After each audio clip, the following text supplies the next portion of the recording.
Olá, pessoal! Hoje é um dia muito especial porque eu vou gravar uma aula bem interessante, que é uma resposta de dúvidas de várias pessoas aí de muito tempo que me acompanham, de como prescrever os nutracêuticos e os fitoterápicos para as doenças. Volta e meia nos grupos ou, enfim, nas mídias, alguém me pergunta algo sobre isso, sobre formulação, se existe formulação da ortomolecular para a doença A, se tem tratamento para a doença B. Então, eu achei que seria um tema bem interessante para passar para vocês e mostrar um pouquinho de como que a gente raciocina para prescrever sobre isso. Eu sei que a maioria das pessoas que me acompanham são farmacêuticos, mas eu tenho certeza que o assunto vai envolver todos os outros profissionais que trabalham e que podem prescrever nutracêutico, seja nutricionista, se você é biomédico, se você é terapeuta. Então, dentro da legislação de cada um, a gente pode usufruir desse benefício porque o nutracêutico ele é considerado um MIP, medicamento isento de prescrição. Então é muito interessante a gente aprender a usar essa ferramenta, é uma ferramenta maravilhosa e que está acessível, que basta a gente saber utilizar para orientar os pacientes e acompanhar esses pacientes também, né? Que a gente sabe que mesmo sendo MIP, nenhum tratamento ele pode ter o seu benefício completo se a pessoa que vai utilizar não tem o conhecimento da indicação correta, dos mecanismos, o que aquela substância, aquele nutracêutico realmente trata, se existe algum problema, algum efeito adverso que ele pode trazer. Então tem esses detalhes que a gente precisa pensar muito sobre isso, tá? Então pensando nisso eu fiz essa aula para vocês, tenho certeza que vocês vão aproveitar demais. Vou começar aqui falando para os farmacêuticos só uma pequena dúvida, e a maioria vem sempre com algumas dúvidas a respeito da prescrição, tá? Então, ó, vale também para cada profissional que está aqui me acompanhando, buscar entender dentro da sua profissão, dentro da sua área de atuação, vamos dizer assim, qual é a legislação que embasa e o que ela fala, né, sobre os nutracêuticos. Tá? Então aqui eu estou mostrando para vocês a resolução do Conselho de Farmácia, número 611, e que aborda essa questão dos nutracêuticos. Ela fala o seguinte, ó, o farmacêutico poderá prescrever suplementos alimentares e alimentos para fins especiais, enfim, chás, várias coisas aqui que o pessoal sempre me pergunta, ó, né, compostos bioativos, isolados de alimento, probiótico, enzimas, nos seguintes contextos. Olha que interessante isso, que maravilhoso, pessoal. Primeira coisa aqui, ó, para prevenção de doenças e de outros problemas de saúde, né? Então, é a nossa proposta fazer prevenção tanto primária, quanto secundária, quanto terciária. A proposta da ortomolecular é você utilizar o conhecimento que você tem para prevenir uma doença antes que ela apareça.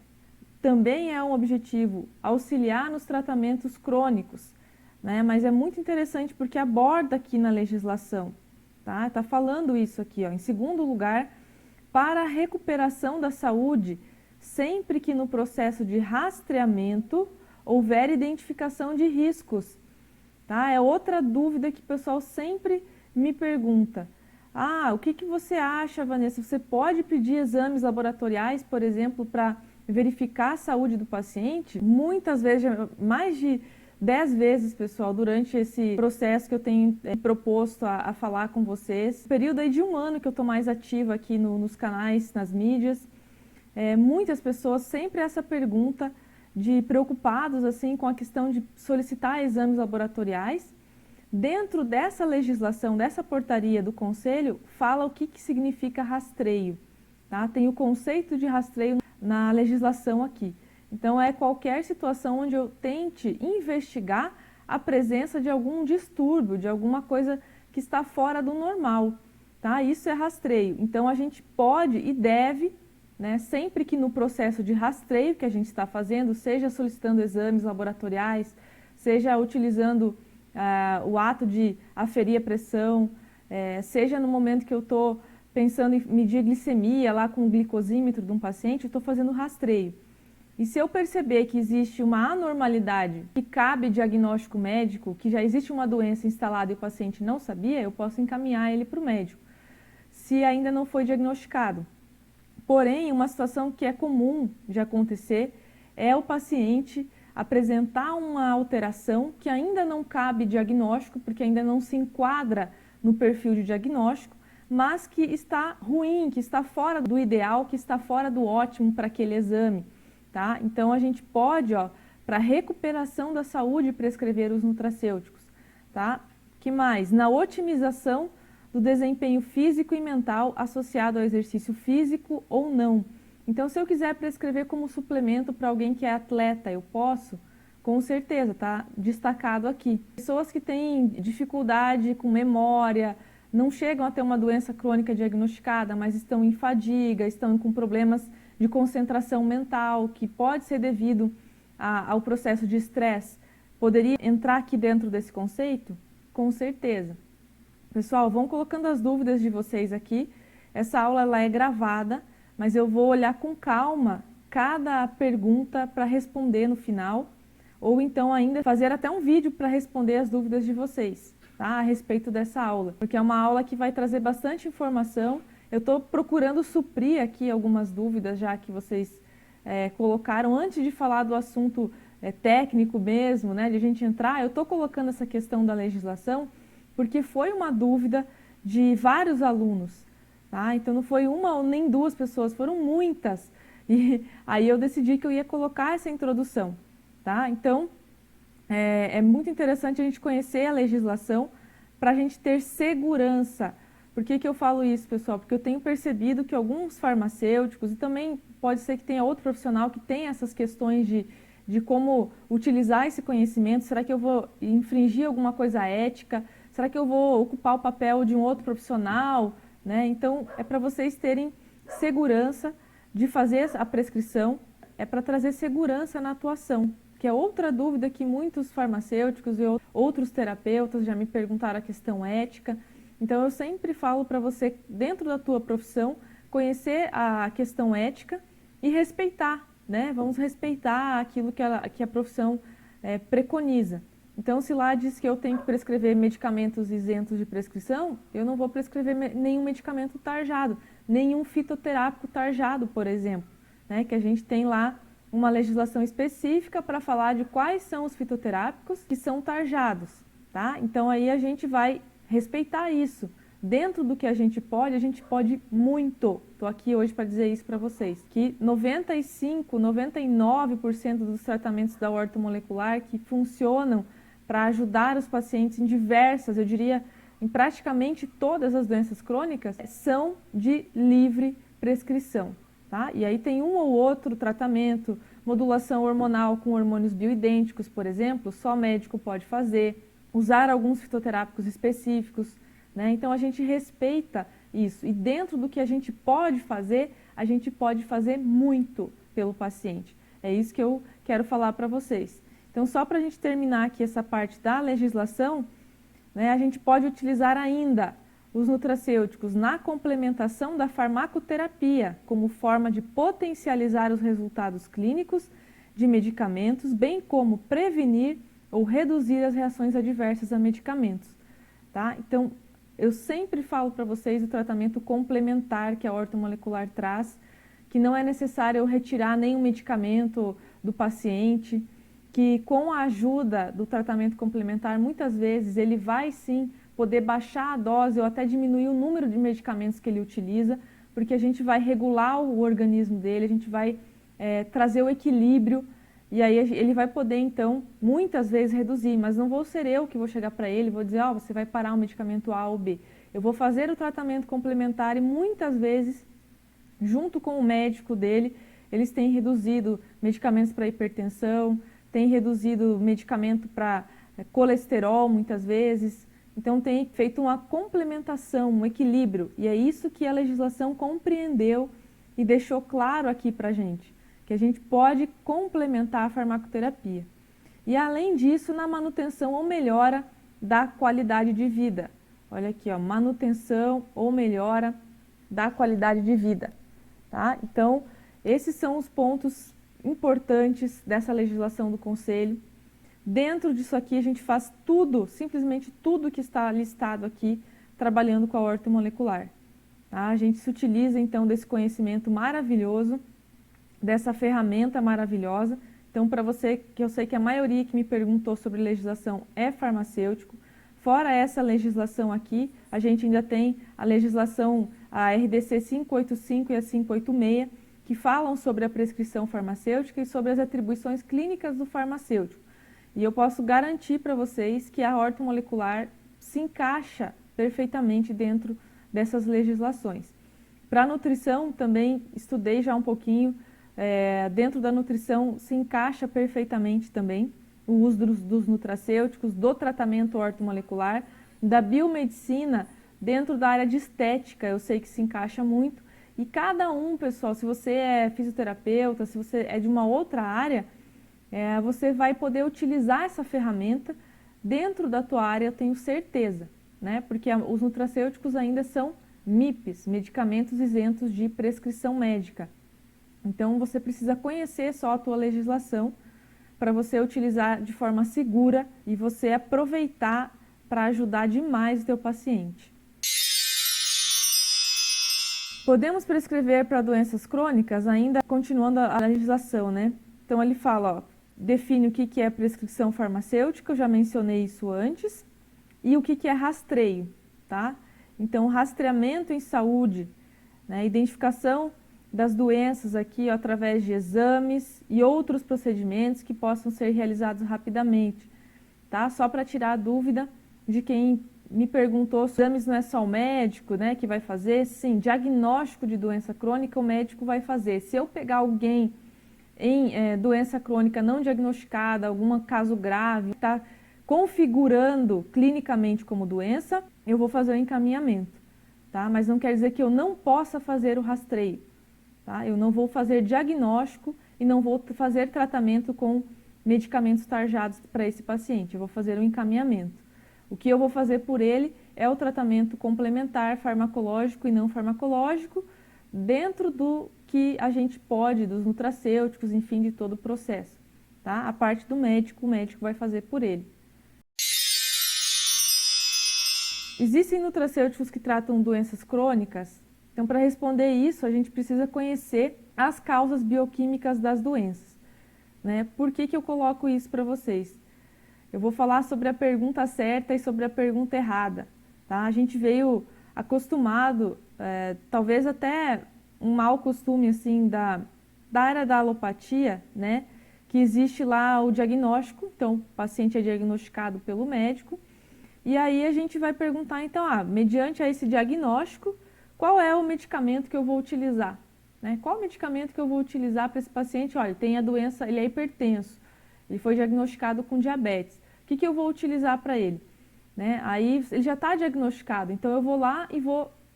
geralmente quem tem diabetes utiliza lá metformina. Então a alopatia é assim, existe uma questão na farmacologia, né, pessoal? Na farmacologia é assim, você tem um medicamento, ele tem algumas doses, tá? Mas ele é geralmente sintomático. Digamos que ele tenha 3 tipos de dosagens lá. E ele é sintomático, ele vai tratar quem? O sintoma. Então, o antihipertensivo ele vai diminuir pressão arterial. Mesmo dentro da farmacologia, existe uma certa individualização, mas essa individualização de tratamento, ela é limitada, tá? Porque eu tenho os medicamentos lá feitos pela indústria numa dose determinada, vou fazer aquela farmacoterapia, o médico que é bom, ele geralmente individualiza, ele leva em consideração uma série de questões do paciente, ele procura dentro da farmacologia individualizar. Mesmo assim, existe lá uma produção do medicamento. Então, tudo que é antihipertensivo, captopril. O paciente ou vai tomar a dose de 12,5, ou de 6 e pouco, ou de 25, ou de 50, tantas vezes ao dia. E aí a gente sabe que o tratamento é sintomático. Então, a gente pegou esse costume de fazer essa pergunta. Existe algum medicamento, alguma fórmula? Então as pessoas vêm para mim e fazem essa pergunta. Olha, eu tenho um paciente que tem hipotireoidismo. Qual que é o tratamento da ortomolecular para o hipotireoidismo? Tem uma fórmula? E aí eu fico pensando, né? Se eu for te explicar aqui, vai levar 1 hora para te explicar como que você tem que avaliar o paciente para daí você montar a fórmula para ele de forma individualizada. Porque muitas vezes o sintoma que ele tem lá é o hipotireoidismo, porém eu tenho que descobrir quais são as causas bioquímicas que para aquele paciente levaram ao hipotireoidismo, porque eu não vou tratar somente sintoma, eu vou tratar os desequilíbrios que contribuíram para que ele tivesse o hipotireoidismo. Porque se eu tratar só o sintoma, mais uma vez eu posso não resolver ou não contribuir com esse paciente. Então a pergunta certa que a gente faz aqui é qual é o tratamento mais adequado para este paciente que tem as características A, B, C e D. Então eu preciso conhecer individualmente cada paciente. Nesse exemplo que eu estou comentando aqui do hipotireoidismo, será que esse paciente tem Hashimoto? Foi isso que causou o hipotireoidismo dele? Será que ele tem falta de iodo, selênio, zinco e os ativos que melhoram a produção de hormônios da tireoide? Será que ele teve algum desequilíbrio hormonal que afetou o eixo da tireoide? Será que ele tem algum problema de excesso de inflamação no organismo ou estresse oxidativo? Ou ainda a resistência à insulina, que é conhecido já que a resistência à insulina afeta a tireoide? Então a pergunta certa é: quem é o meu paciente?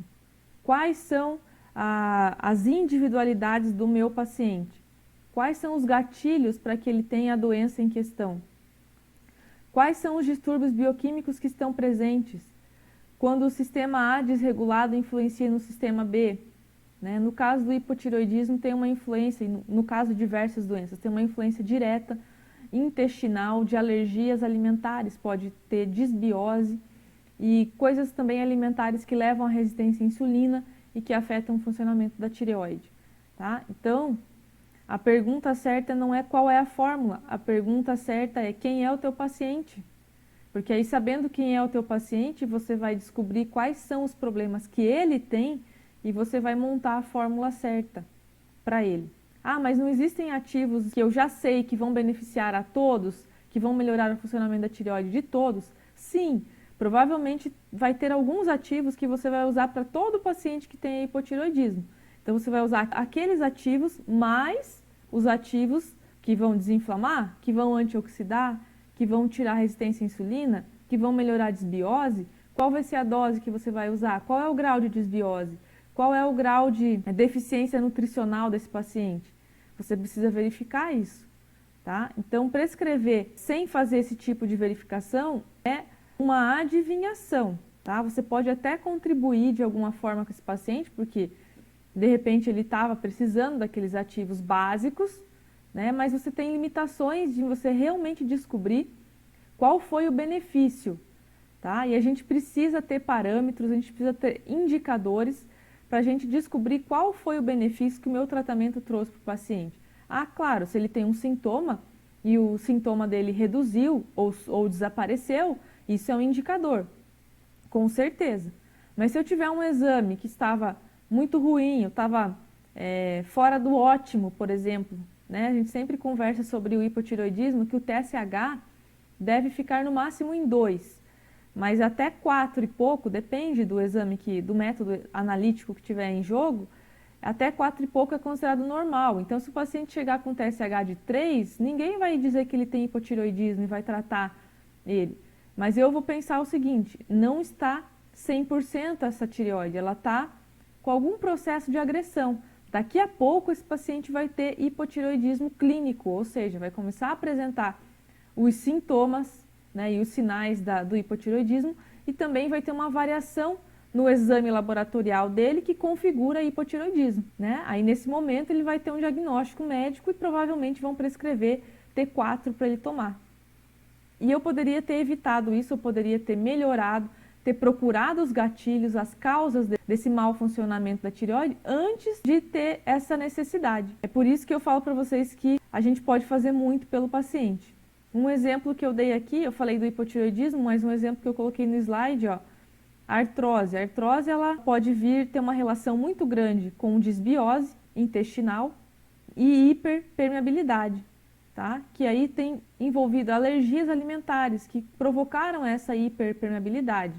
Aí essa hiperpermeabilidade provocou inflamação sistêmica, estresse oxidativo. Aí afetou a articulação, porque quem já estudou um pouquinho da fisiopatologia da artrose, se você não sabe muito sobre isso, veja os meus vídeos lá no YouTube, tem uma série sobre a artrose, onde eu explico a fisiopatologia, sabe que existe estresse oxidativo e inflamação dentro da articulação. Existe uma relação da disbiose e da hiperpermeabilidade, que a gente falou também sobre isso na série sobre disbiose, tá? Que levou a esse estresse oxidativo e essa inflamação. Então esse é mais um exemplo de doença que eu não vou simplesmente olhar a artrose aqui e vou ficar pensando só em articulação, só colocar uma planta analgésica, anti-inflamatória, só colocar colágeno, vamos refazer essa cartilagem. Não, eu tenho que pensar no processo de degeneração, aonde que está o gatilho, tá? Será que esse paciente tem algum problema na tireoide, por exemplo? A tireoide também causa alteração da articulação, né? Isso também faz parte aí de conhecer sobre a tireoide. Então, tudo isso precisa ser avaliado, pessoal. Então, aí, quando eu souber fazer uma boa anamnese, né? Então, quem que vai acertar tratamento, quem que vai ajudar a paciente dentro da prescrição de suplementos, de nutracêuticos e fitoterápicos? Quem tiver a capacidade, né, de fazer essa coleta de informações e saber interpretar, conhecer a fisiopatologia das doenças e a bioquímica das doenças, porque nutracêutico atua na bioquímica. Medicamento, geralmente quando a gente vai estudar farmacologia, e eu falo isso porque eu sou farmacologista, né? Sou mestre em farmacologia, antes de eu estudar quais são os medicamentos que estão tratando o meu paciente, eu sempre estudo quais são as doenças e como ela se desenvolve, o que ela altera na fisiologia, qual é a fisiopatologia da doença, e aí eu vou lá e entendo como que o medicamento funciona. Então, se nós estamos falando de nutriente, de nutracêutico, a gente não tem que conhecer só a fisiopatologia, a gente tem que conhecer a bioquímica das doenças, tá? Para fazer sentido e para entender exatamente por que eu estou usando a vitamina tal, por que eu estou usando tal mineral, precursor ou tal enzima, ou aquele ativo, como que ele age dentro do sistema bioquímico do paciente, tá? Então eu preciso saber isso. Técnicas de anamnese e rastreio metabólico vão me ajudar a fazer a coleta destas informações. Então eu preciso saber bioquímica de doença, preciso saber fisiopatologia e preciso saber técnicas de anamnese e rastreio metabólico. E além disso eu preciso saber interpretar. Pessoal, não adianta eu pedir um monte de exame que eu não vou saber interpretar da forma correta. Se eu vou ficar só olhando o valor de referência para quando o paciente estiver fora do valor de referência, eu considerar aquilo um problema, eu vou perder a parte da prevenção. Eu preciso saber quais são os valores ótimos e muitas vezes um exame como o hemograma me diz várias coisas, né? Eu falei para vocês na disbiose que dá para usar o leucograma para eu ter uma ideia de disbiose, tá? Então é também saber interpretar. Fazer o raciocínio clínico para montar as fórmulas. Então eu preciso saber isso, eu preciso fazer a junção. O que é o raciocínio clínico? Eu fazer a junção de todas essas informações. Eu saber interrelacionar as informações, então pegar aquele rastreio metabólico lá com os sinais e sintomas que o paciente falou durante a consulta e saber fazer a interrelação. Por exemplo, tem às vezes 1, 2, 3, 4 sinais e sintomas de diferentes órgãos, diferentes sistemas que me relatam a falta de um único mineral, ou de um mesmo mineral, né? Por exemplo, faltando selênio na articulação, eu vou ter artrose, né? Selênio na tireoide, minha tireoide não vai funcionar bem, vou ter hipotireoidismo. Selênio é importante para detoxificação do fígado também, para as enzimas que fazem detoxificação. Eu posso ter sintomas, né, de fígado, posso ter falta de selênio me causando problemas em unha, cabelo, né, queda de cabelo, unhas frágeis. Então eu tenho um único mineral que ele está envolvido na bioquímica de vários distúrbios. Então eu fazendo a inter-relação depois, sabendo fazer essa questão do raciocínio clínico, eu vou conseguir montar as fórmulas individualizadas e vou conseguir montar a fórmula certa para aquele paciente A ou B, né? De repente vai ter muitos ativos que vão fazer parte sempre da minha prescrição, que eu vou começar a ver se repetir. E eu poderia falar vários aqui para vocês que praticamente todo paciente meu acaba utilizando, porque o ativo é tão bom e ele está envolvido com tantos sistemas, que quando eu penso em, vou prescrever magnésio para as articulações da minha paciente com artrose. Aí vem um paciente com insônia, eu tenho que prescrever magnésio, porque o magnésio é relaxante de neurônio, lá faz parte do todo o processo de intervalo da sinapse. Então, vai ter ativos que vocês vão começar a entender, substâncias que vão se repetir em diferentes doenças. E cada vez vai ter um propósito naquela doença. Então, a doença A tem um propósito, né? No sintoma B tem outro propósito. E é o mesmo ativo, tá? Então, isso a gente só vai aprender quando fizer esse estudo detalhado aqui do raciocínio clínico. E lógico que eu preciso ter acesso aos ativos que são utilizados como nutracêuticos em cada doença e as técnicas para montar a formulação. Então, qual é a posologia, quais são as doses máximas e doses mínimas que eu posso utilizar deste ativo. E aí eu vou escolher conforme o perfil do meu paciente também. Ele está mais debilitado, ele está menos debilitado, uma dose menor, uma dose maior. Tá? Então, eu preciso ter esse conhecimento todo aqui para responder a pergunta certa. Né? Qual era a pergunta certa? Quem é o meu paciente? Qual é o perfil do meu paciente? Aí eu vou procurar as fórmulas. Vamos colocar aqui, ó, pergunta certa. Tá? A pergunta certa não é se existe algum ativo, alguma fórmula para tratar a doença X, porque existe, pessoal, para tudo na ortomolecular, praticamente tudo.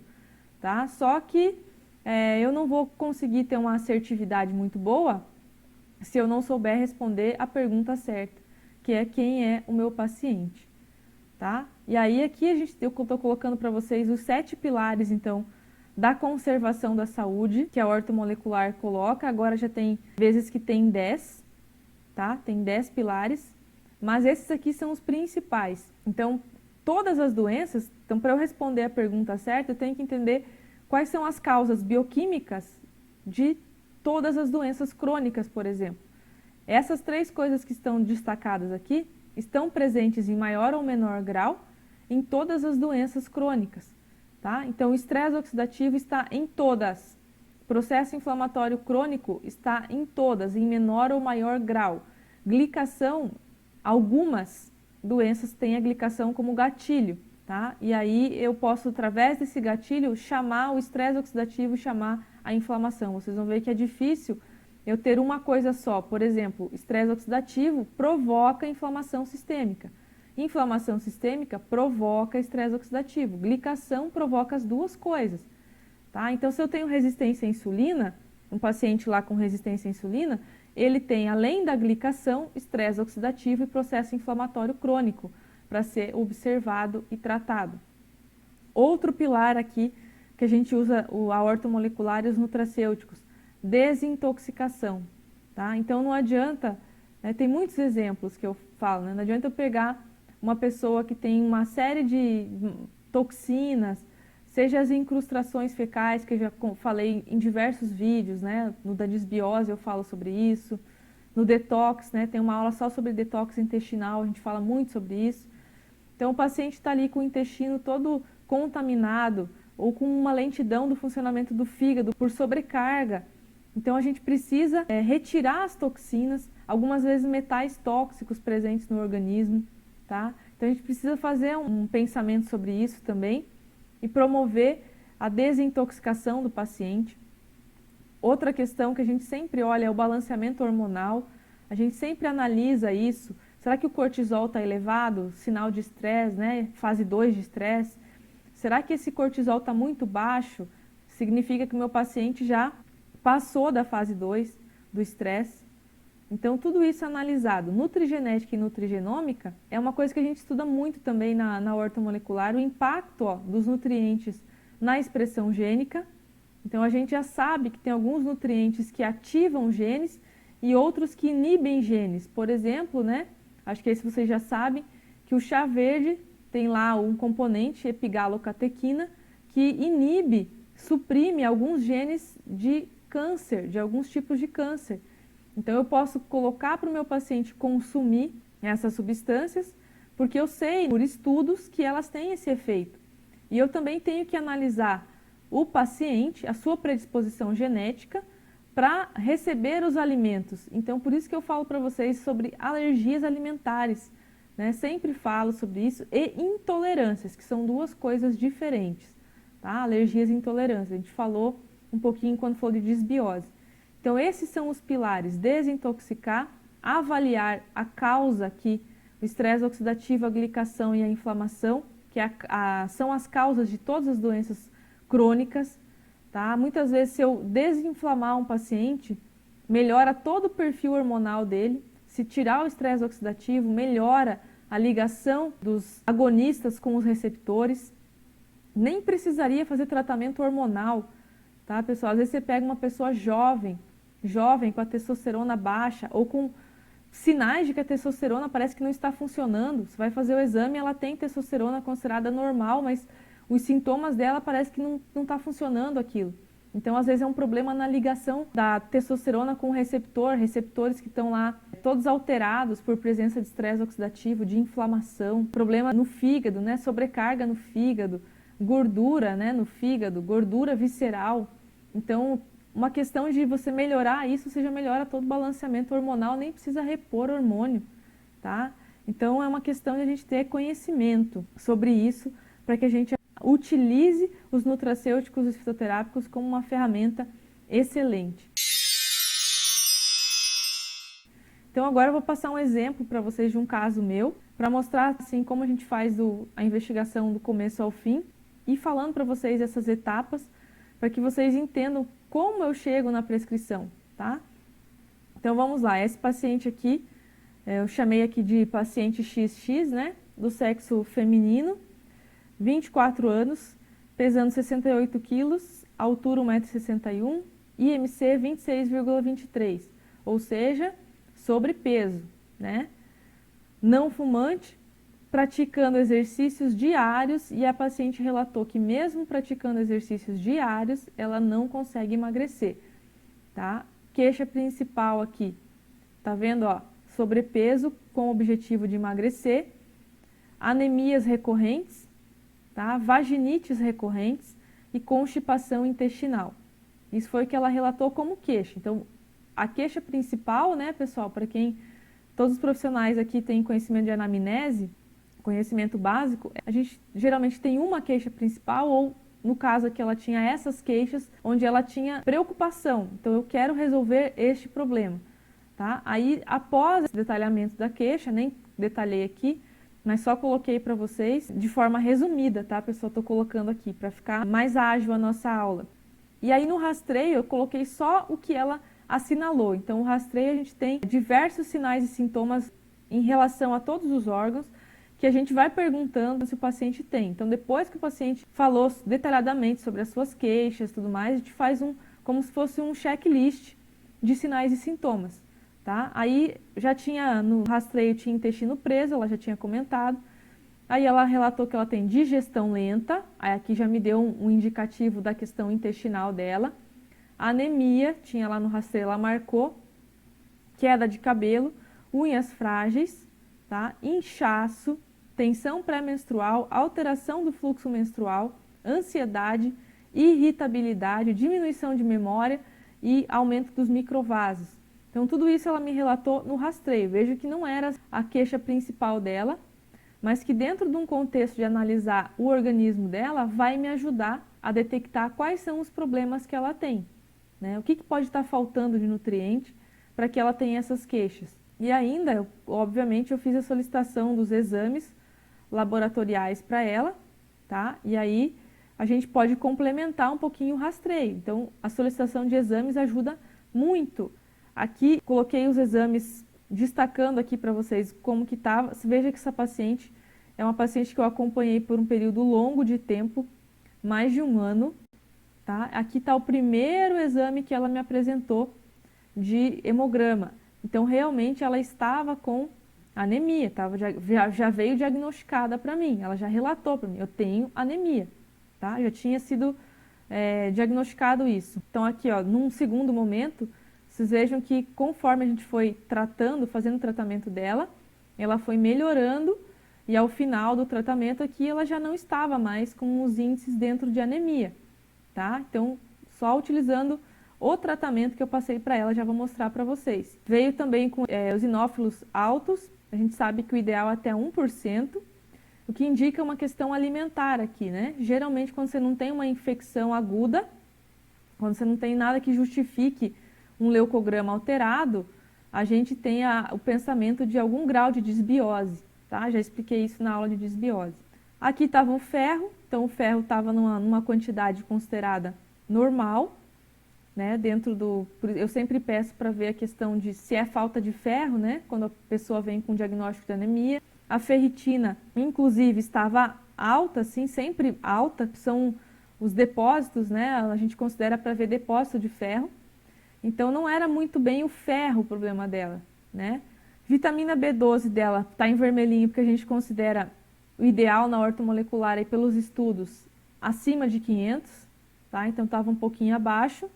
Magnésio estava bem baixo mesmo, né? Mulheres 1,9 estava em 1,55, sendo que a gente quer na ortomolecular manter acima de 2,4, tá? Então estava realmente deficiente. Magnésio é importante para a função intestinal, né? Para a função cerebral também. Aí tá a glicemia normal, hemoglobina glicada normal. A insulina basal dela estava em 5,7, o ideal é manter abaixo de 5 para a gente ter um bom funcionamento da insulina e emagrecer. Qual que era o objetivo dela, pessoal? Emagrecer. Então, olha como a insulina dela caiu durante o processo de tratamento, tá? Colesterol dela andava no limite, mas a gente leva muito em consideração o valor do HDL. Então, o HDL, ela já tinha um perfil que não era preocupante, mas durante o processo ela manteve, então, o HDL sempre alto, fazendo a relação triglicerídeo, ó, vou mostrar aqui, jogar na tela para vocês. Fazendo a relação, ó, triglicerídeo HDL dava 1,26. Né? Quem me acompanha aí há algum tempo já sabe que a relação triglicerídeo HDL, para ser considerada ótima, tem que estar abaixo de 2. Né? Tem pessoas que vão estar dentro dos limites, mas quando fizer a relação vai dar alterado. E aí a gente tem um certo risco cardiovascular. Tá? Quem já fez o curso de cardiovascular entende bem essa parte, né? Tem um curso meu aí de cardiovascular também, para atender esses pacientes cardiopatas. Questão de inflamação, ela fez a PCR aqui, a proteína C reativa estava menor que 6, a lipoproteína dela estava bem baixa, então não tinha preocupação, e a homocisteína estava bem abaixo também do que é perigoso. Também os rins, ó, rins estavam bem.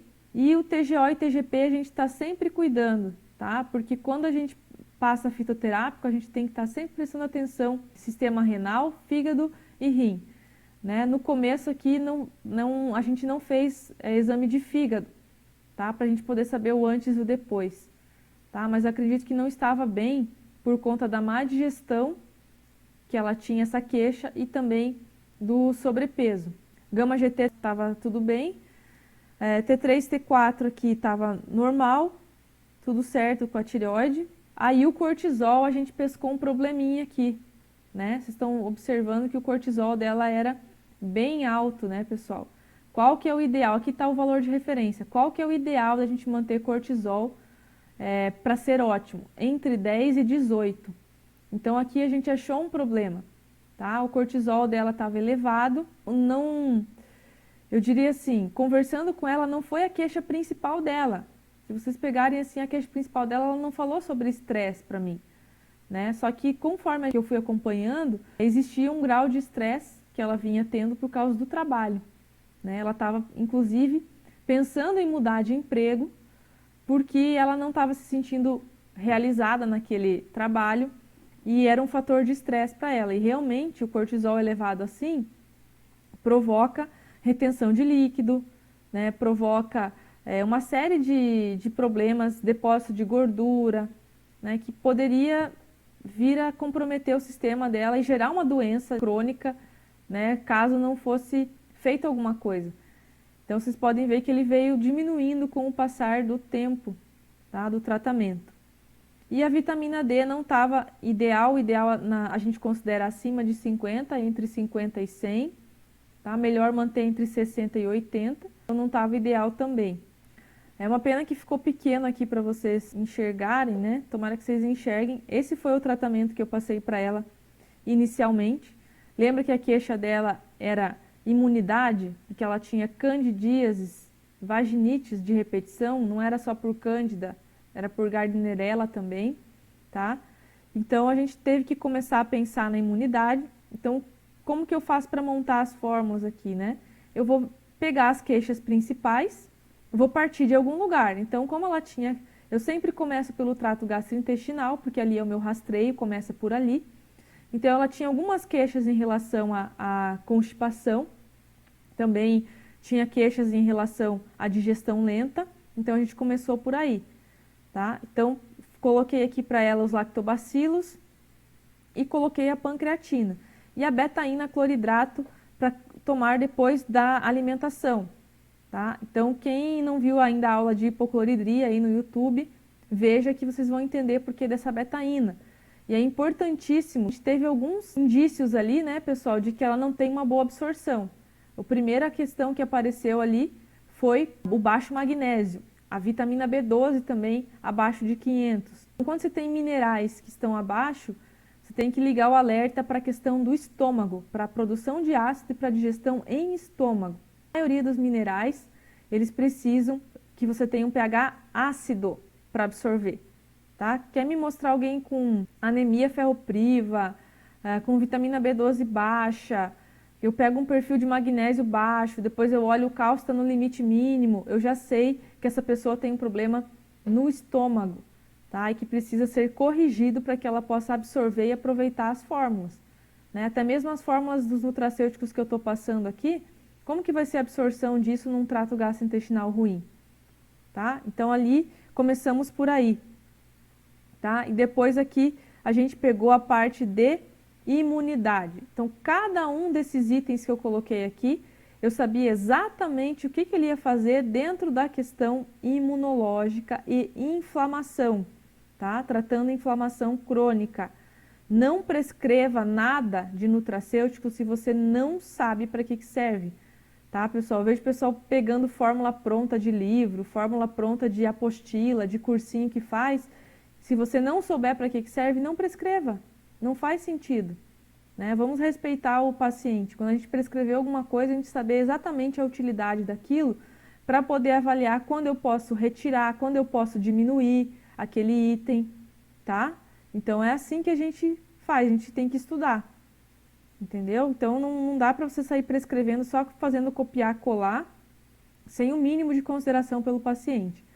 Então aqui foi o magnésio, para ela repondo, né, porque estava abaixo, muito importante também para a imunidade, no caso dela.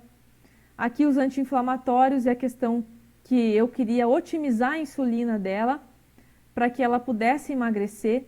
Eu sempre falo para vocês que paciente com resistência à insulina não emagrece, ou a dificuldade de emagrecer é muito grande. Várias vezes, em várias aulas já falei isso, tá? Tanto que a insulina dela caiu pela metade, né, pessoal? Então, quanto menos insulina, menos eu precisei fazer liberação da insulina para tirar o açúcar do sangue, quer dizer que eu otimizei o sistema, né? Então aqui está a fórmula. Aí depois nós começamos a tentar melhorar a questão da anemia, porque ela já tinha feito pool de tratamento para anemia e não estava bem. Coloquei a forma metilada para ela da vitamina B12, tá? Que depois também já expliquei em vários vídeos sobre isso, que algumas pessoas têm problemas de polimorfismo genético, não conseguem transformar a vitamina B12 nessa forma metilada, tá? Então fiz isso por ela aqui. E coloquei umas plantas aqui, ó, rhodiola, tá? Essas duas plantas para modulação do cortisol. Então são moduladores, eles não são nem agonistas nem antagonistas. Eles tentam acertar a questão do cortisol. E vocês podem ver lá pelos exames que funcionou, né, pessoal? Deu certo, a gente conseguiu diminuir esse cortisol para que ela pudesse desinchar, para que ela pudesse emagrecer e pudesse dormir melhor e tratar a irritabilidade. Gente, cortisol alto, tem uma aula minha ali só sobre estresse no YouTube. Né? Cortisol alto, ele vai causar que sintoma? O que é o cortisol? Quais os sistemas que ele afeta? Tá? Então, era importantíssimo que a gente pudesse diminuir aquele cortisol. E, por último, eu tinha colocado uma fórmula para ela usar antes do exercício, para tentar fazer a queima de gordura. Quem já estudou L-carnitina, quem já estudou, aqui coloquei alguns antioxidantes, energético, coenzima Q10, né? E algumas substâncias aqui que proporcionariam uma melhor, um aumento do metabolismo na hora que ela fosse fazer atividade física, tá? Aí depois Aqui, então, ela voltou no primeiro retorno. Ela me disse que a digestão já melhorou logo de cara, que as infecções reduziram, né? No período de 3 meses ela teve uma, ela estava tendo recorrente. Ainda estava com sono ruim e ainda apresentava fadiga, tá? Porque o cortisol dela, pessoal, lembra do cortisol, estava em 75. Ele não vai baixar de uma vez, né? Como a gente trabalha com nutracêutico, como que é? Nutracêutico ele é igual medicamento, pessoal? Como que é o nutracêutico? Ele vai fazer o papel do corpo? Como que é o fitoterápico? Ele tem a mesma agressividade ou a mesma intensidade que um fármaco? Não, né? Então a gente sabe que é o processo de utilização, que são as mudanças de hábitos que a gente trabalhou aqui com ela, questão alimentar, tá? Passei para as dicas de alimentação. Não tem como a gente pensar em tratar um paciente 100% sem falar da alimentação. No segundo retorno, ela já tinha melhorado a imunidade e o intestino. O sono melhorou, ainda não era perfeito, mas estava muito melhor.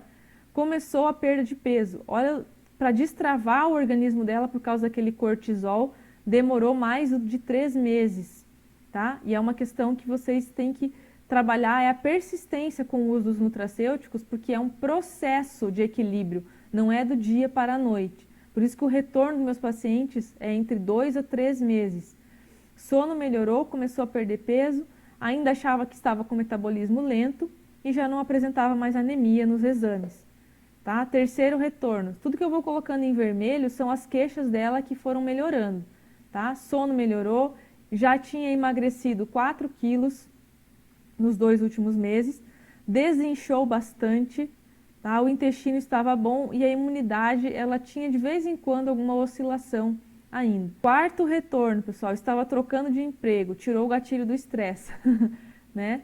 Havia perdido já 8 quilos no processo, o intestino estava até ficando solto demais, essa é a questão, né? Qual o momento de eu reduzir as fórmulas, né? Tudo isso eu preciso acompanhar o paciente, né? Então, deu resposta, o corpo dela estava já desinflamado, mais antioxidado, a alimentação muito melhor, o sono muito melhor. Então, já poderíamos aqui reduzir as fórmulas de intestino, tá? Ainda um pouco de ansiedade e ainda está cuidando da imunidade, tá? Então, quis trazer esse exemplo para vocês verem um pouco na prática como que a gente raciocina e como que a gente usa uma ferramenta maravilhosa que são os nutracêuticos. Não deixe de entender isso, porque isso é fundamental para que você consiga ter resultado com os teus pacientes, tá? Senão você vai usar um nutracêutico lá, eu usei um passiflora, meu paciente não ficou, não dormiu melhor. Gente, qual que era o problema dele? Como que era a insônia dele? Será que um pouquinho de passiflora ia resolver? E todo o processo de estresse, grau de estresse, toda a inflamação que podia ele estar apresentando, tá? Então é por isso que às vezes você usa um nutracêutico e a pessoa não melhora, porque falta você entender o todo. Foi pensando nisso, pessoal, que eu criei esse curso aqui básico de ortomolecular, que tem muita gente que estava me pedindo nos últimos meses.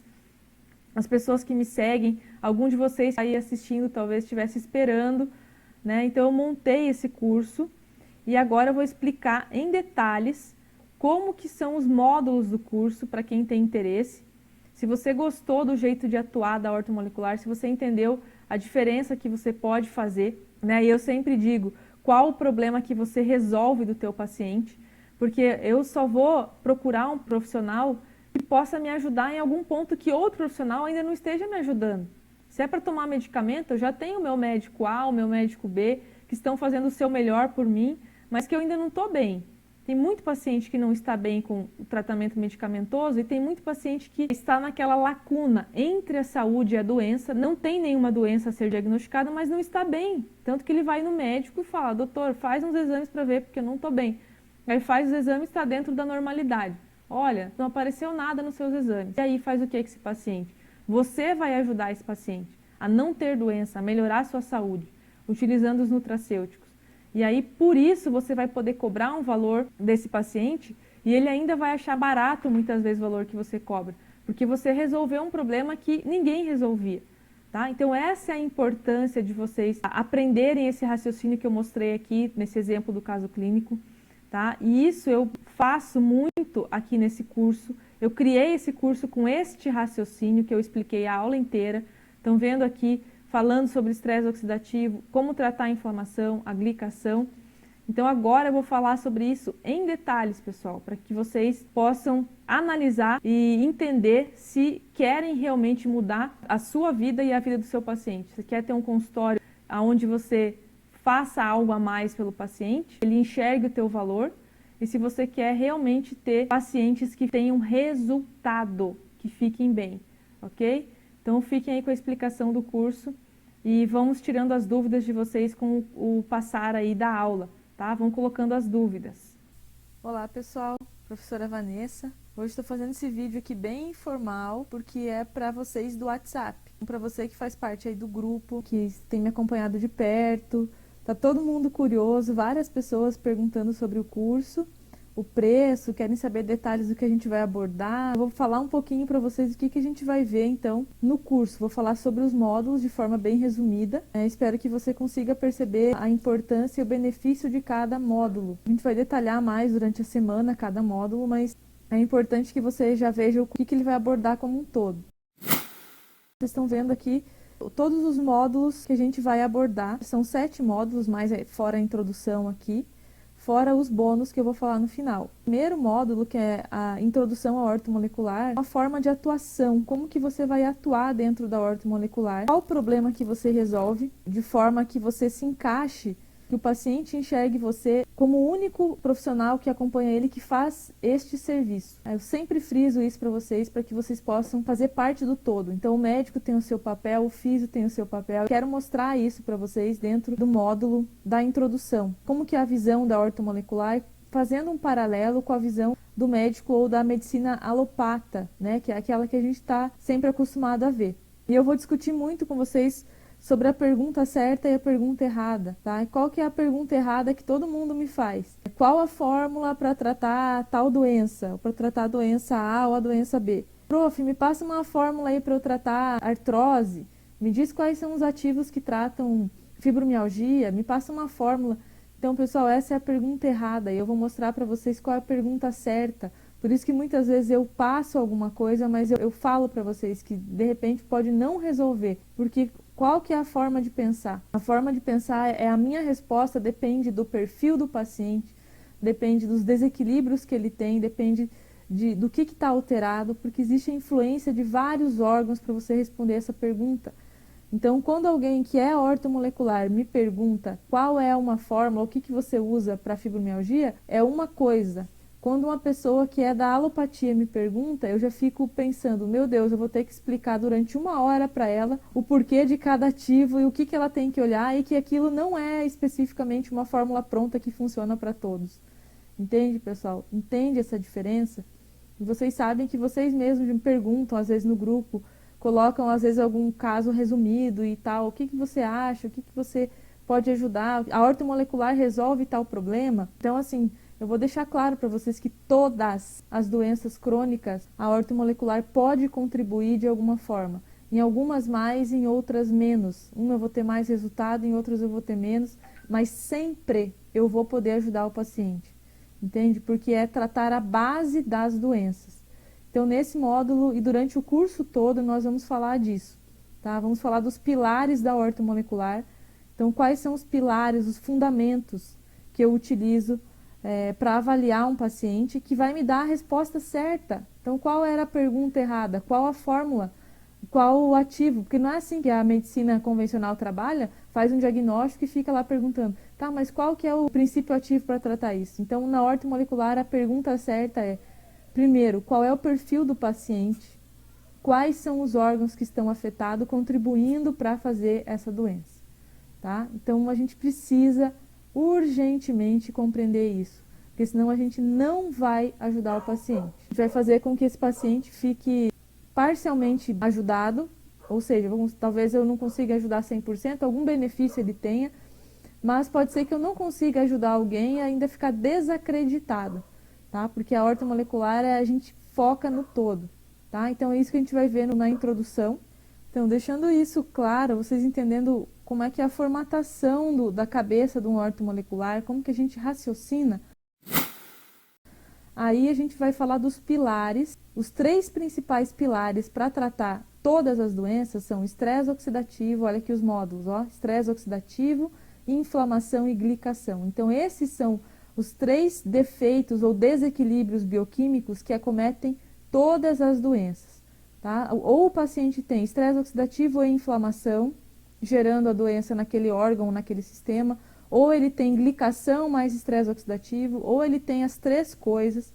Então, você aprendendo a identificar e quantificar as 3 coisas, você já resolveu 60% do problema do paciente, e aí vai ter um ativo ou outro que vai ser específico para aquela doença em questão. A base do tratamento vai ser quais são os melhores antioxidantes, anti-inflamatórios, para o meu paciente com a doença A, com a doença B, com a doença C, porque sempre você vai usar ativos antioxidantes e anti-inflamatórios na maioria das doenças crônicas. E também vai tratar a glicação, tá? Então eu vou explicar para vocês no módulo do estresse oxidativo quais são os radicais livres, quais são as doenças que eles estão presentes, qual que predomina na doença A ou na doença B, tá? Quais são os sistemas antioxidantes do organismo, como que funciona o sistema. Por isso que a gente usa zinco, selênio. Então você vai entender por que desses minerais, porque eles fazem parte, eles são cofatores das enzimas antioxidantes. Um outro grande problema que eu vejo é o pessoal prescrevendo fórmula sem saber para que serve cada ativo. Eu jamais fiz isso com algum paciente, pessoal. Acho falta de respeito você pegar uma fórmula pronta e colocar lá para um paciente e você não sabe o que exatamente cada ativo daquela fórmula vai fazer. Tá? Isso é uso irracional de nutracêuticos. Tá? Então, quando você vai escolher os nutracêuticos que você vai passar para o teu paciente, você tem que saber exatamente qual o sistema antioxidante que você está atuando, porque você tem noção de que naquela doença existe um papel daquele sistema oxidante, ou existe um desequilíbrio na enzima X ou na enzima Y, e que aquele antioxidante é bom para aquele sistema. Tá? Então nós vamos falar sobre isso, vamos falar sobre ainda os gatilhos, quais são as atitudes meio externo que provoca o estresse oxidativo e também os radicais livres endógenos. Vamos falar disso para vocês saberem que é uma coisa que acontece o tempo todo, a formação de radicais livres no organismo. Só que existe um equilíbrio, tá?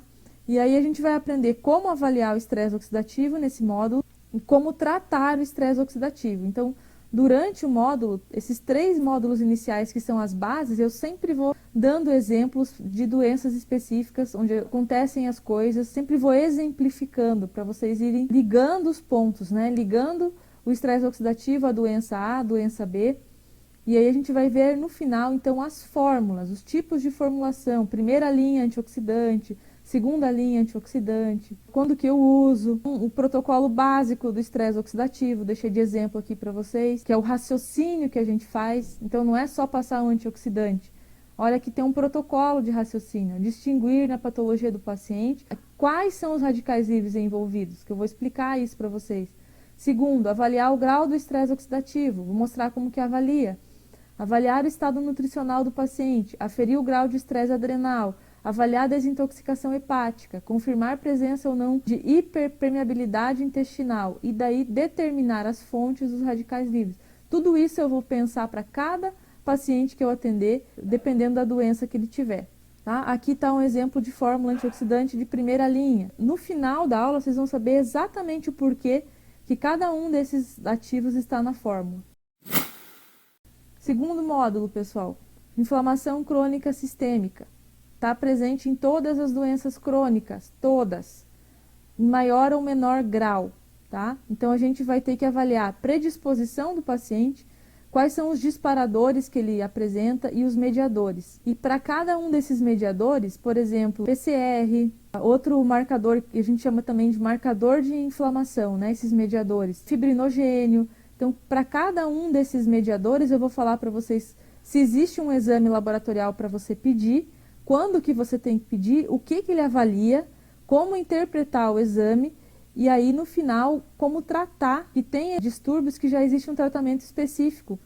Se der uma PCR, por exemplo, PCR elevada, o que eu vou usar para tratar? Então a gente vai ver tudo isso nesse módulo, e eu já coloquei uma sequência de raciocínio para você já ir vendo, ó, PCR alterada, o que que eu forneço, o que que eu prescrevo para o paciente que eu pegar lá com PCR elevado. E aí eu vou explicar o que que cada ativo desses faz. Tá? Depois vai ter um módulo exclusivo de exames laboratoriais que a gente vai ver os exames básicos solicitados para tudo. Mas na inflamação eu fiz questão de deixar essa sequência, que é para que você faça um raciocínio. Então isso no módulo 2. Módulo 3, nós vamos falar sobre glicação, que é a terceira alteração que acomete a maioria das doenças e que também acontece em diversos casos de pacientes que têm um grau de glicação que não chega a ser diabetes, não chega a ter uma resistência alta à insulina, mas que existe aquela glicação numa quantidade que pode comprometer, ser mais um fator gatilho, somar no todo para gerar uma doença. Só que nesse módulo da glicação, eu já aproveitei para falar da glicação, mostrar para vocês os eixos, que são então os produtos de glicação, quais são as suas consequências, o que que eles fazem no organismo, os malefícios que eles causam, tá? Que muita gente nunca nem viu falar de EIGE, tá? E tá aí com o corpo já cheio de EIGEs comprometendo a saúde. Dentro desse módulo, então, depois que a gente entender a glicação, como que acontece, quais são os ativos, ó, como tratar a glicação, a gente vai aproveitar e vai falar de resistência à insulina, como diagnosticar a resistência à insulina, tá? Como avaliar, não é glicemia de jejum, tá, pessoal? Já vou adiantando. Então, existe, para você avaliar, usar glicemia de jejum como parâmetro, já vai ter que o paciente estar com um sistema comprometido para ele apresentar variação na glicemia. Tá? Já não estou prevenindo. Quando estiver avaliando glicemia, a parte de prevenção já foi embora. Tá? Então, a gente vai aprender a avaliar a resistência à insulina e saber quando eu tenho que mexer nesse sistema, quando que o paciente já está apresentando indícios de que esse sistema pode trazer problemas. E, consequentemente, vamos falar do diabetes. Então, aqui nós vamos falar desde a glicação até o diabetes, como tratar glicação, resistência à insulina e diabetes. E, inclusive, eu vou passar as fórmulas para vocês de como tratar consequências do diabetes. Então, o paciente já tem problemas do diabetes renal, retinopatia, ele tem as complicações, também existe tratamento. Tá? Então, nós vamos falar muito neste módulo da doença. Aqui, ó, um exemplo de fórmula que a gente vai discutir. Como eu falei, cada ativo que vocês estão vendo aqui, que pode ser usado na resistência à insulina, você vai saber exatamente por que está nessa fórmula e o que ele faz dentro do contexto de resistência à insulina, dentro do contexto de glicação. Tá? Não adianta eu passar uma fórmula dessa pronta para vocês saírem aí aplicando em todo mundo e não entender. Talvez o paciente A precise aumentar a dose desse componente, o paciente B precisa mais desse. Então, a gente vai, às vezes não vai passar todos, às vezes eu vou passar parcial, tá? Então, é isso que a gente precisa aprender a raciocinar. Módulo 4. Avaliação do trato gastrointestinal. Não importa qual o motivo do paciente ter ido no seu consultório, você vai avaliar o trato gastrointestinal dele. Por quê? Porque está ligado com todas as doenças crônicas. Então, se eu tiver um paciente com disbiose, com hiperpermeabilidade, com hipocloridria, com gastrite, com constipação, com os diversos problemas intestinais, não vai ser um tratamento perfeito, não vai ser um tratamento ótimo, talvez não dê o resultado que você gostaria, porque você não foi lá e arrumou e melhorou a absorção desse paciente. Trato gastrointestinal é fonte de inflamação crônica sistêmica, é gatilho para inflamar o organismo. Então, a gente vai aprender as 7 funções do trato gastrointestinal, a gente vai aprender a rastrear e identificar a hipocloridria, a tratar a hipocloridria, a gastrite e a dispepsia, tá? Vários fitoterápicos que eu vou falar para vocês nesse módulo. Aprender sobre as incrustações fecais, quais as consequências disso, sobre disbiose, sobre hiperpermeabilidade e inflamação intestinal. Aprender sobre alergias e intolerâncias alimentares. Vamos falar da ligação entre disbiose e esteatose hepática, pedras na vesícula. Avaliar a disbiose, como que eu avalio através dos exames. E, finalmente, como tratar a disbiose e a hiperpermeabilidade intestinal utilizando a técnica dos 4 R's. Eu falei um vídeo desses da técnica dos 4 R's, onde eu citei cada etapa. Obviamente que no curso nós vamos aprender detalhado quais os ativos que eu utilizo em termos de probiótico. Vou passar várias dicas sobre os probióticos que tem no mercado, como escolher esse probiótico. Então, vamos detalhar agora o tratamento. dentro desse módulo. Então, não importa qual é o problema do seu paciente, se ele tiver algum desses distúrbios, você vai ter que tratar para que o resultado da doença em questão seja realmente ótimo. Então, é diferente da alopatia, onde eu fico tratando sinal e sintoma em vez de tratar a paciente. Aqui está um exemplo só para vocês terem uma ideia dos lactobacilos e da onde eu utilizo cada um. Tá? Então, para você poder montar uma fórmula exclusiva, se você quiser, para o teu paciente, conforme o perfil dele. Vou falar sobre isso e vou falar sobre os lactobacilos básicos que você pode utilizar para a maioria das pessoas. Quinto módulo, anamnese e rastreio. A resposta da principal pergunta que a gente falou lá na introdução da explicação de hoje, a pergunta certa, qual é o perfil do meu paciente? Então eu só consigo chegar nessa resposta se eu for uma pessoa que sabe fazer anamnese e sabe fazer rastreio metabólico, senão eu não vou ter como chegar na pergunta certa e obviamente que eu não vou saber tratar o meu paciente. Então eu vou explicar para vocês os detalhes do rastreio, vou mostrar o rastreio completo e além disso eu vou, depois que a gente falar do rastreio, vocês vão entender o porquê que existe cada pergunta lá, cada sintoma, porque a gente vai fazer a semiologia dos distúrbios nutricionais. Então a gente vai falar para cada vitamina e cada mineral quais são os sinais e sintomas da deficiência daquela vitamina, daquele mineral, e fazendo um checklist de perguntas. Vou mostrar o exemplo aqui, ó. Aqui está uma parte do rastreio, então o começo. Então estão vendo que tem vários sintomas aqui para o paciente fazer um X e eu anotar alguma coisinha do lado, frequência, alguma observação aqui do lado eu anoto. E aqui está a semiologia da vitamina B6, só para vocês terem uma ideia do que a gente vai ver de cada vitamina. Então os sintomas da deficiência dessa vitamina, os sinais da deficiência dessa vitamina, o checklist, quais as perguntas que eu posso fazer e juntar todas as informações para determinar que meu paciente tem falta ou pelo menos falta parcial desta vitamina. Nós vamos falar isso detalhadamente. Sexto módulo, solicitação de exames. Então a gente vai aprender quais são os exames. Veja que cada módulo, por isso que vocês vão assistir em sequência, cada módulo ele vai completando mais um passo dentro do aprendizado de como atuar na ortomolecular, né? Então a gente viu como fazer o rastreio, como fazer uma boa investigação lá no consultório. Aí a gente vai entender quais os exames laboratoriais que podem me ajudar a concluir meu rastreio metabólico, a observar o meu paciente como um todo. E ainda, a pedido de algumas pessoas, eu vou falar básico, mas que dá para você comprar um microscópio e atuar no teu consultório com um microscópio, tá? Já vai ser um diferencial. Vou mostrar, inclusive, dentro de todo o curso, literaturas que vão ajudar vocês a complementar os conhecimentos em cada um desses pontos que eu estou falando aqui. Que ninguém, nenhum ser humano, nenhum professor normal que bate bem da cabeça fez isso até hoje. Tá? Então, porque eu sou louquinha, sou louca mesmo, vou mostrar para vocês para terminar o curso e ninguém dizer assim, nossa, não sei como atuar. Você vai terminar o curso e você vai poder abrir amanhã, a hora que você incorporar o conhecimento, fizer as leituras e fizer toda a parte de aprendizado, que aprendizado é individual, não é ficar só escutando a aula, tem que sentar e meditar e pensar e ler sobre o assunto. A hora que você terminar esse curso, você vai poder abrir o consultório com certeza. Então, eu vou mostrar para vocês essa parte do exame com o microscópio. São dois tipos de exame aqui, estão vendo? Ó, in vivo e in vitro. Cada um desses dois tipos de exame do HLB, eles custam R$ 2.500 se você for fazer o curso. Então, R$ 2.500 desse curso aqui, mais R$ 2.500 desse curso aqui. Meu Deus!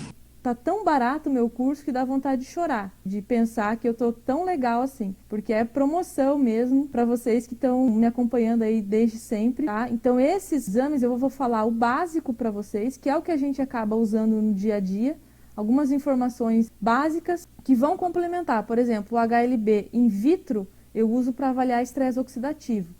Em vivo, eu uso para avaliar, dentre as várias coisas, se tem glicação, se tem inflamação, se tem estresse oxidativo. O formato da célula, ele dá algumas informações para a gente. E eu vou falar isso para vocês dentro do curso. Depois, se você achar necessário ainda, aí você vai atrás de fazer um curso aprofundado e é esses valores que eu falei para vocês. Nada na ortomolecular é barato. É tudo muito caro porque é tudo muito valioso. São informações muito valiosas. Entende? Um livro da ortomolecular é 3 vezes mais que um livro de farmacologia. É assim que é o universo da ortomolecular. Vou mostrar para vocês com as fotos aqui, ó, como que coleta a gota, tá? Como que eu analiso, ó. Tem 3 tipos de lâminas aqui que eu deixei. Vocês vão entender cada uma como avaliar. Só por essa parte aqui já valia o curso inteiro. Dá uma pesquisadinha aí quanto que custa esse curso, vocês acham que eu estou exagerando. E aí no último módulo, também para completar que ninguém faz isso, tá? Eu tive que aprender no dia a dia, é sentar e mostrar para vocês como que faz um raciocínio clínico, como que desenvolve a prescrição, como que individualiza, as dicas de como que eu monto as fórmulas, tá? Então, ó, dicas de como montar as fórmulas, os materiais que eu acho importante você ter para você poder individualizar os tratamentos, os livros, onde você busca as informações, qual é o período de tratamento, como que a gente raciocina para retornar, para fazer esse paciente voltar. Então eu prescrevo para quantos dias? 30 dias? 60 dias? Como que funciona? Vou mostrar a vocês como que monta uma prescrição. Eu acho que em termos de fazer um atendimento da horta, eu abordei todos os pontos importantes aqui no curso. Eu vou dar os caminhos, é isso que um professor tem que fazer por você.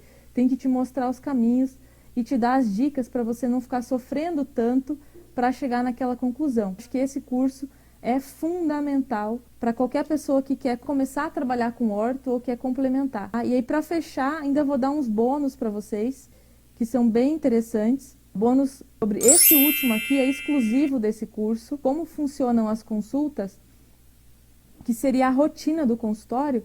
Eu vou fazer exclusivo para esse curso para debater, por exemplo, legislação, que tem muita gente que tem dúvida. Mas eu posso fazer A, B, C ou D sendo farmacêutico? De como foi para mim, como que eu montei o consultório, como que eu lido com as questões que nem a gente estava falando num dos grupos aí. O médico falou mal ou falou bem, eu tive problema, ou como que eu lido com algumas coisas. Então, o dia a dia mesmo do consultório. Como que eu faço marketing, como que marco retornos. Então, vai ter, além desses bônus de hipotireoidismo, de alimentação, que é fundamental para vocês darem dicas de alimentação para o paciente. Por que adoecemos? Muito interessante isso também para vocês complementarem a abordagem do paciente. É para explicar para o paciente, fazer materiais para o paciente. Isso que a gente tem que fazer educação em saúde. Quero salientar para vocês que o preço do curso é promocional. Um curso que tem um valor estimado de 2 a 3 mil reais. Então, se você ainda não se inscreveu, a gente vai deixar aqui o link para que você se inscreva, tá bom? Um abraço a todos e sucesso!